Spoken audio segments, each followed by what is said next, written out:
నాగచైతన్య తన కెరియర్లో 25వ సినిమాగా తెరకెక్కబోతున్న మూవీని శివ నిర్వాణ్ డైరెక్ట్ చేసే ఛాన్స్ ఉందని టాక్ నడుస్తుంది. దర్శకత్వంలో నాగచైతన్య, సమంత కలిసి మజిలీ అనే సినిమా చేశాడు. ఈ మూవీ నుంచి మంచి హిట్ అందుకుంది. కాగా ఇప్పుడు ఇంకోసారి శివ నిర్వాణ్ దర్శకత్వంలో చైతు నటించడానికి ఆసక్తి చూపుతున్నట్లు తెలుస్తుంది. అంతా ఓకే అయితే ఈ చిత్రాన్ని మైత్రి మూవీ మేకర్స్ నిర్వహిస్తున్నట్లు తెలుస్తుంది. అయితే ఆల్రెడీ ఒక హిట్ అందుకున్న చైతు మళ్ళీ సమంతతో చేసే అవకాశం వస్తే చేస్తాడా లేదా అనేది సందేహం ఉంది. అలాంటి ఆఫరే వస్తే నాగచైతన్య నో చెప్పి అదే ప్రాజెక్ట్ను శోభితతో చేస్తాడు.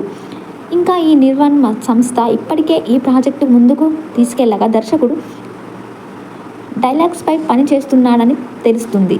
ఫీల్ గుడ్ ఎమోషన్ యాక్షన్ డ్రామాగా ఈ సినిమా తెరకెక్కనుంది. ఈ ఏడాది చివరిలో సైట్స్ పైకి వెళ్లే అవకాశం ఉందని తెలుస్తుంది. అయితే దీనిపై అధికారికంగా ప్రకటన రావాల్సి ఉంది. అప్పుడు రియల్ లైఫ్ భార్యగా ఉన్న సమంత మజిలీ సినిమాలో భార్యగా చేసింది. ఇప్పుడు రియల్ లైఫ్ భార్య శోభితతో ఇంకో సినిమా నటించినట్లు జోరుగా ప్రచారం జరుగుతుంది.